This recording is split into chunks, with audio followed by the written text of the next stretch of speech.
Hello students. अभी तक हम लोग time response of A second order control system पढ़ चुके हैं। फर्स्ट ऑर्डर कंट्रोल सिस्टम भी पढ़ चुके हैं और सेकेंड ऑर्डर कंट्रोल सिस्टम भी पढ़ चुके हैं।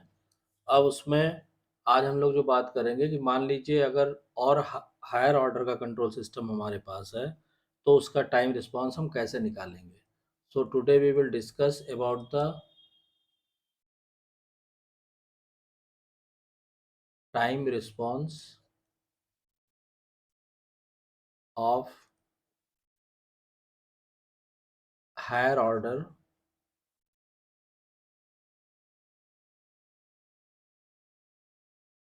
कंट्रोल सिस्टम कि किसी भी कंट्रोल सिस्टम का अगर सेकेंड ऑर्डर तक का तो हम लोग पढ़ चुके हैं, मान लीजिए थर्ड ऑर्डर का कंट्रोल सिस्टम आ गया, फोर्थ ऑर्डर का आ गया, तो उसका टाइम रिस्पांस कैसे निकाला जाता है। इस मेथड को आज आप समझ लीजिए। तो इसमें क्या होता है कि हमें मालूम है कि देखिए किसी भी कंट्रोल सिस्टम का जो आउटपुट फंक्शन है वो हमें मालूम है कि C S is equal to हम लोग क्या लेते हैं R S into T S, जहाँ पे ये क्या है, ये इनपुट फंक्शन है उसका लाप्लास ट्रांसफॉर्म है, और टी एस क्या है, ट्रांसफर फंक्शन है उसका लाप्लास ट्रांसफॉर्म है। ठीक, और सी एस क्या है, सी एस आउटपुट है। ये अब तो हम लोग पढ़ चुके हैं। अब इसमें क्या होगा कि ट्रांसफर फंक्शन अगर हम लिखते हैं किसी भी कंट्रोल सिस्टम का, किसी भी ऑर्डर का, तो वो इस तरह होता है, के तो कांस्टेंट हो गया एस की power M plus A one S की power M minus one plus A to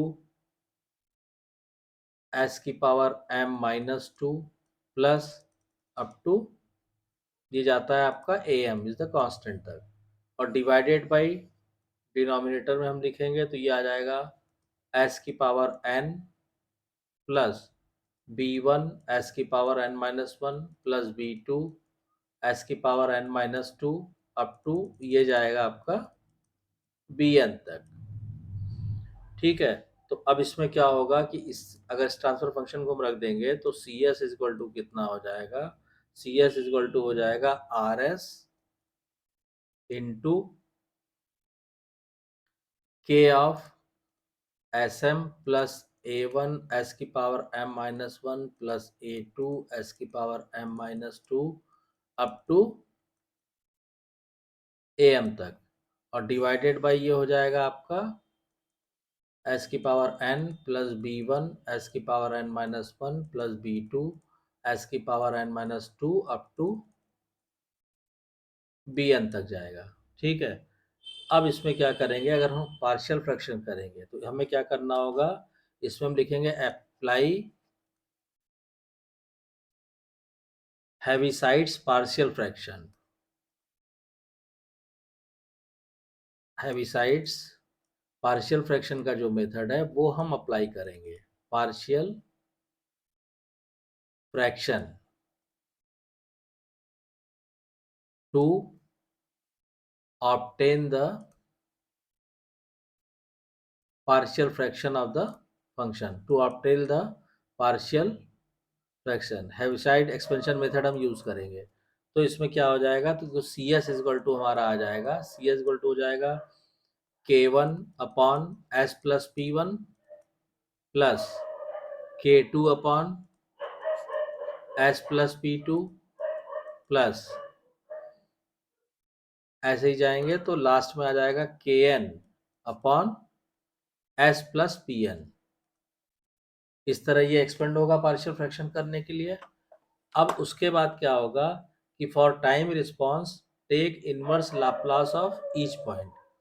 तो चूंकि हमें टाइम रिस्पांस निकालना है तो हम क्या करेंगे, हर एक टर्म का इनवर्स लाप्लास ट्रांसफॉर्म ले लेंगे। तो यहाँ पे आप लिख सकते हैं कि फॉर टाइम रिस्पांस, यहाँ पे आप लिखिए for time response take inverse Laplace of each term,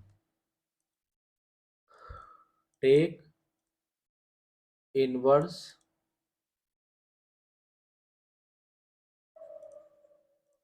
Laplace of each part. तो क्या हो जाएगा, Laplace inverse of C S is equal to हो जाएगा Laplace inverse of k1 upon s plus p1 plus Laplace inverse of k2 upon s plus p2, और ऐसे ही ये आपका चला जाएगा Laplace inverse of kn upon s plus pn, इस तरह आ जाएगा। तो ये आपका जो आउटपुट फंक्शन आएगा टाइम डोमेन में, C T is equal to हो जाएगा आपका k1 e की power minus p1t plus k2 e की power minus p2t up to kn e की पावर माइनस pnt। ये आपका फाइनल आउटपुट रिस्पांस आ जाएगा टाइम डोमेन में हायर ऑर्डर कंट्रोल सिस्टम का। तो अगर आपका हायर ऑर्डर कंट्रोल सिस्टम है, उसका आपको टाइम रिस्पांस निकालना है, तो इसी मेथड को फॉलो करके आप इजीली उसका जो है टाइम रिस्पांस निकाल सकते हैं। ठीक है, तो अब टाइम डोमेन एनालिसिस हम लोगों ने काफ़ी सिस्टम्स की कर ली है, उसका थ्योरी पार्ट काफ़ी कुछ पूरा कर लिया है। अब एक दो न्यूमेरिकल इस पे कर लीजिए, ठीक है, और न्यूमेरिकल्स तो जितने भी आप प्रैक्टिस कर सकते हैं उसको कर लीजिए, उससे आपका कॉन्सेप्ट ही क्लियर होगा। ठीक है, अब मैं क्या करता हूँ, आपको एक आध न्यूमेरिकल करा देता हूँ उसमें। जैसे सिंपल पहले हमने सपोज कीजिए क्वेश्चन दिया हुआ है आपको कि the close loop transfer function is given by, तो जो क्लोज लूप ट्रांसफर फंक्शन दिया है जीएस दिया हुआ है आपका S into S square plus 9s plus 19, ठीक है, divided by S cube plus 7s square plus 14s plus 8। Determine the response of the system when a unit step is applied at input. हमें इसका response निकालना है जब unit step signal input पे apply किया गया है। तो अब इसमें क्या करेंगे, सबसे पहले तो हमें मालूम है कि सी एस इक्वल टू क्या होता है, C S equal to R S into G S होता है। आर एस यहाँ पे क्या है, 1/s है, क्योंकि यूनिट स्टेप है, तो ये हो जाएगा 1/s इंटू यहाँ हो जाएगा s into S square plus 9s plus 19 divided by S cube plus 7s square plus 8।